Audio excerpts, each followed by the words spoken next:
la clase de hoy de pensamiento crítico vamos a hablar de algunos temas de actualidad y también vamos a hablar de unos temas históricos que nos competen. Inicialmente quiero empezar con algunos hechos que han sucedido en los últimos días que merecen un profundo análisis crítico. El primero, lo que pasó con el profesor Gilberto Tobón Sanín, que fue invitado a un canal de YouTube llamado Palabras Mayores, y allí le hicieron unas preguntas en donde le preguntaron por falsos positivos, por si recibiría un apoyo de Álvaro Uribe Vélez en su candidatura a la alcaldía de Medellín. Y hubo un momento en la entrevista donde se notó unos choques, unas indirectas. Incluso el doctor Gilberto Tobón estuvo a punto de irse y al final se tiraron un dardo. El doctor Tobón les dijo que invitaran a María Fernanda Cabal para que echaran chispas. Literalmente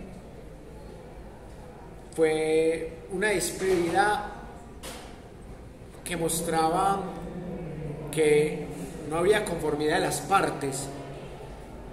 Y ya después, en el mismo canal de YouTube, hacen un video diciendo la desentrevista. Y en ese video empiezan a criticar actitudes de Gilberto Tobón, actitudes consideradas machistas, de arrogancia, y se trata de mostrar que se usó una táctica para desenmascararlo, algo que no es tan usual en el periodismo colombiano, porque acá se utilizan esas tácticas pero no se hacen videos para delatarse. Y esto desató la rabia de Gilberto Tobón, tanto así que él terminó publicando internamente por WhatsApp un discurso bastante infortunado para alguien que viene de la academia como él. Un discurso en donde Tobón trata a la periodista María del Pilar Aguilar Salazar como una coqueta, como una gorda, y también en donde él hace alusión a Pablo Borges como un playboy cincuentón. Entonces ahí ya cuando se ataca a la persona, eso lo podemos llamar desde las teorías argumentativas como una falacia ad hominem, y en el pensamiento crítico lo llamamos un sesgo cognitivo. Y esto hizo que no solamente la periodista María del Pilar lo denunciara en Twitter y en sus redes sociales, sino que la FLIP denunciara el caso como violencia de género.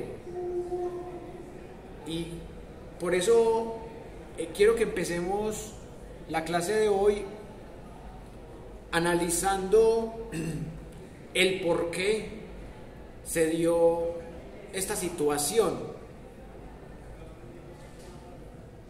Y yo acá quiero que pensemos tres escenarios. Un escenario desde la historia, otro desde el pensamiento crítico y otro desde la teoría política. Desde la historia, vale decir que a nosotros nos han educado de una forma muy machista, porque nos han enseñado desde pequeños a objetualizar el cuerpo de las mujeres o a sexualizar el cuerpo de las mujeres más que el de los hombres. Y de cierta manera, él se mete con la sexualidad de los dos, porque insinúa que son pareja y que por eso lo timaron, hicieron un complot, pero se mete más con la sexualidad de la mujer. Y esto se ha convertido en una tónica bastante preocupante. Y por eso hoy quiero que analicemos cómo en la historia se le ha quitado a las mujeres esa posibilidad de ser reconocidas como seres pensantes y de ser reducidas a amas de casa o a coquetas o a mujeres que deben ser medidas por su aspecto físico, por su contextura y demás.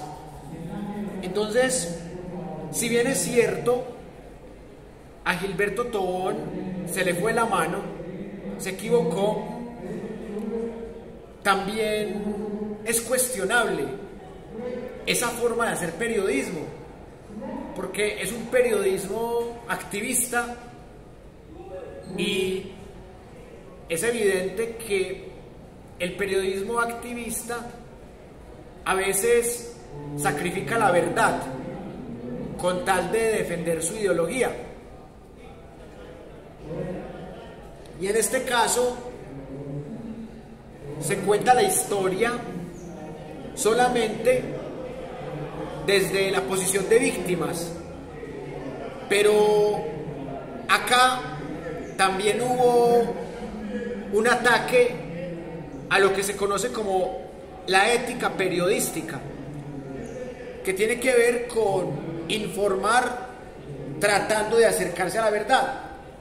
Pero sabemos que la ética periodística es algo bastante dudoso. Y hoy día estamos viendo un periodismo de influencers, un periodismo de ataques personales, de falacias, de sesgos cognitivos. Entonces, volviendo a esa mirada histórica, claramente se equivocó Gilberto Tobón, pero igualmente es una equivocación doble utilizar un medio de comunicación para no solamente tenderle trampas a alguien, sino también para luego rajar de ese alguien, como decimos popularmente, sin la presencia de esa persona. Y eso genera un ambiente de desconfianza, porque algún día que alguien reciba la invitación de este medio de comunicación para ser entrevistado y que ese alguien tenga un pensamiento político diferente, ese alguien puede no aceptar la entrevista solo por eso. Y por eso también, aparte de recordar la historia de cómo el periodismo se convirtió en algo totalmente vacío, porque hubo una época en donde por lo menos en el periodismo había una apariencia de investigación, había un respeto total por el contrincante. Si ustedes miran los debates presidenciales de los 80, era una altura tremenda, o sea, era un periodismo hecho con mucha altura. No se notaba tanto el favoritismo, no se notaba el activismo. Los mismos candidatos a la presidencia hacían tremendos debates. En cambio, en los últimos 4 años hemos visto que hay candidatos a la presidencia que les da miedo asistir a un debate, hay preguntas tendenciosas, peleas que parecen de plaza de mercado o de cantina. Entonces también se ha perdido eso. De pronto ya la sociedad no es tan machista como antes, pero en el plano periodístico la sociedad es más superficial que antes y ya es muy difícil encontrar un periodismo que sea crítico, analítico, investigativo. Ya importa más el like o manipular el algoritmo a mi favor que tratar de llegar a la verdad. Y por eso en Colombia se ha violentado mucho esa profesión, no solo porque es la profesión más mal pagada al lado de la docencia, sino porque en Colombia han asesinado una cantidad considerable de periodistas. Y mire lo que dijo la FLIP, que es un dato muy preocupante. Ya van 17 denuncias en este año de periodistas que han sufrido violencia de género. Entonces, esto demuestra que la sociedad no ha cambiado tanto, que más que atacarlas por ser periodistas o por tener una ideología política distinta, se les ha atacado por ser mujeres y se les ha metido en temas sexuales o ataques con ideas sexistas o sexuales solo por ser mujeres. Y acá es en donde reina el escenario del pensamiento crítico, porque a estos medios cada vez les importa menos el pensamiento crítico, entendido como esa capacidad cognitiva e investigativa de escuchar todos los puntos de vista posibles para llegar a la verdad de las cosas, o por lo menos para acercarse un poco a la verdad de las cosas. Y el último escenario, desde el que quiero que analicemos esta anécdota, que es un hecho de cierta manera conocido en las redes,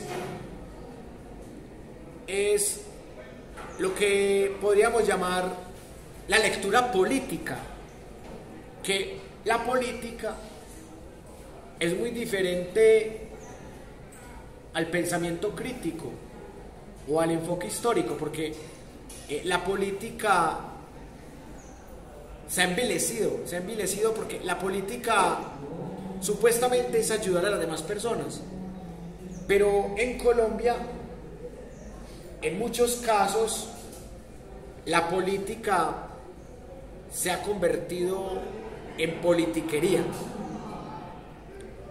Y por eso la politiquería es la que reina con la estrategia maquiavélica del fin justifica los medios.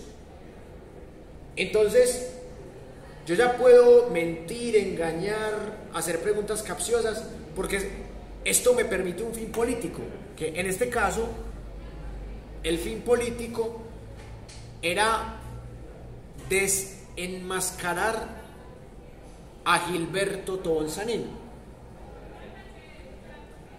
Cuando se analiza el discurso de él, se da cuenta que él no ha sido seguidor de Gustavo Petro, tampoco ha sido seguidor de Uribe, que ya en este momento lo están tildando de uribista porque peleó con una gente que sigue a Petro. Entonces ya, si usted pelea con periodistas que siguen a Petro, ya usted es uribista. Eso se llama macartismo, que eso lo estudiamos más que todo en el curso de Pensar la Historia. El macartismo es una doctrina que surge en la Guerra Fría en los 50 en Estados Unidos, en donde todo el que criticaba el imperio de Estados Unidos o el gobierno de Estados Unidos o el régimen de Estados Unidos le decían comunista. A Chaplin lo tildaron de comunista por hacer unas películas en donde se criticaba la revolución industrial. En Colombia también ha estado de moda el macartismo, y en este caso las palabras uribista y petrista se han vuelto insultos. Y el uribismo por lo menos existe, porque es que uno sabe que hay una doctrina en torno a la figura caudillista de Uribe. Yo le he dicho a mis amistades y a la gente que para mí el petrismo todavía no existe, pero que podría llegar a existir, porque en el momento en que empiecen a salir una horda de fanáticos a decir: yo mato por Petro, yo voto por el que diga Petro, lo que es con Petro es conmigo. Aquí está el cuadro de Gustavo Petro, que es el corazón de Jesús. O sea, cuando ya empiecen a darse esas prácticas, ahí es cuando nace el petrismo. Pero yo hace un año creía imposible que naciera el petrismo en Colombia. Yo lo creía imposible, pero viendo el fanatismo que están mostrando algunas personas, yo creería que no está muy lejos de nacer el petrismo como una doctrina peligrosa de una secta muy parecida a la uribista. Vean, les voy a poner nomás 3 ejemplos de por qué tengo esta hipótesis. 1. Ese señor J.P. Hernández, pues, tampoco ha sido seguidor de Petro, al igual que Gilberto Tobón. Este señor era uribista, se arrepintió de ser uribista, luego se dedicó a criticar a Chávez, a Maduro, después empezó a criticar el uribismo y ganó seguidores que también eran seguidores de Petro. Pero el señor no había dicho a quién iba a apoyar de cara a la presidencia de la República, y toma la decisión de apoyar a Rodolfo Hernández. Y cuando este señor toma esa decisión, ya siendo senador electo, le llegan amenazas de muerte, no solamente para él y para su familia, de supuestos seguidores de Petro. Lo tratan de lo peor. Y esto es un comportamiento fanático que no se puede respetar. Y yo pienso que una cosa es tener simpatía por la ideología de Petro, que es el progresismo, y otra muy diferente es obsesionarse con que todo el que hable mal de Petro es uribista, o todo el que no esté con Petro es enemigo, hay que amenazarlo de muerte, hay que amenazarle la familia. Y mucha gente le ha cogido pereza a Petro, pero es precisamente porque se ha topado con seguidores de Petro que tienen esos comportamientos fanáticos muy parecidos a los fanáticos del uribismo. Y ahí es cuando entra el tema político. Si eso sirvió para quitarle el poder al uribismo, maravilloso, maquiavélicamente hablando. Pero si se va a construir simbólicamente la figura de Petro como la de un caudillo al que no se le puede criticar, y si usted le critica algo a ese caudillo imaginario que están construyendo de Petro, usted es uribista, ahí es cuando el macartismo genera la secta. Yo por eso les pongo el ejemplo de JP, el ejemplo de Gilberto Tobón. Gilberto Tobón nunca ha sido seguidor de Petro, nunca. Yo le escuché una conferencia cuando a él nadie lo conocía. Cuando digo nadie, lo digo exagerando, porque sí lo conocían en el mundo académico, pero en el mundo político no lo conocíamos. En esa época yo no lo conocía, a pesar de ser un tipo que es abogado, que es politólogo, que hizo un doctorado en filosofía, que daba conferencias en La Piloto y en diferentes lugares. A Gilberto Tobón lo empezamos a conocer en un programa que se llama Nos cogió la noche, de Cosmovisión. Y él se hizo famoso por unas frases que son muy pegajosas, que Iván Duque es un Robin Hood al revés, que Gustavo Petro era un castrochavista pero muy inteligente, que el Estado se hizo para robar, que Colombia es más territorio que Estado. Ese tipo de frases los llevaron a la fama hace 4 o 5 años. Pero el señor nunca fue un seguidor de Petro. Y cuando se unió al pacto histórico, se salió, porque no estuvo de acuerdo con la lista cerrada para el Congreso. Y ya a última hora se metió, pero ya para ganarle a Rodolfo Hernández. Siendo el amigo de Rodolfo, él dijo que Petro era el menos malo y le hizo campaña a Petro. Pero él casi siempre dijo que Petro era el menos malo. Y ahora le están diciendo traidor a ese señor. Uno solamente es traidor cuando uno se muestra fiel de alguien. Juan Manuel Santos sí se mostraba muy fiel de Álvaro Uribe. Entonces, es más entendible que a Santos le digan traidor por haber hecho el proceso de paz con las FARC. Pero ese señor realmente nunca fue muy adepto de Petro.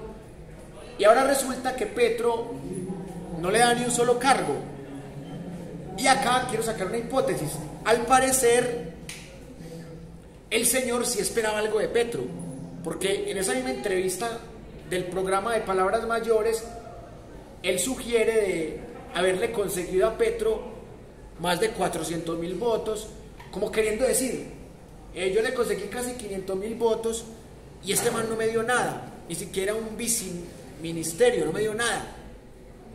Y a otra gente que no mueve tanto voto, sí le dio ministerio, y gente que viene del santismo, como el ministro de Educación Alejandro Gaviria. Exactamente eso es lo que uno puede deducir, que el señor esperaba que Petro le diera algo, y de cierta manera es algo incoherente, porque él lleva toda su vida prácticamente criticando a los politiqueros, y cuando yo le consigo votos a alguien y espero que ese alguien me dé un puesto, yo estoy jugando a la politiquería. Muy diferente es cuando uno le consigue votos a un candidato y uno no pide ni espera algo. Si me dan algo lo recibo, si no me quedo quieto. Entonces pareciera que Gilberto Tobón sí quería algún cargo.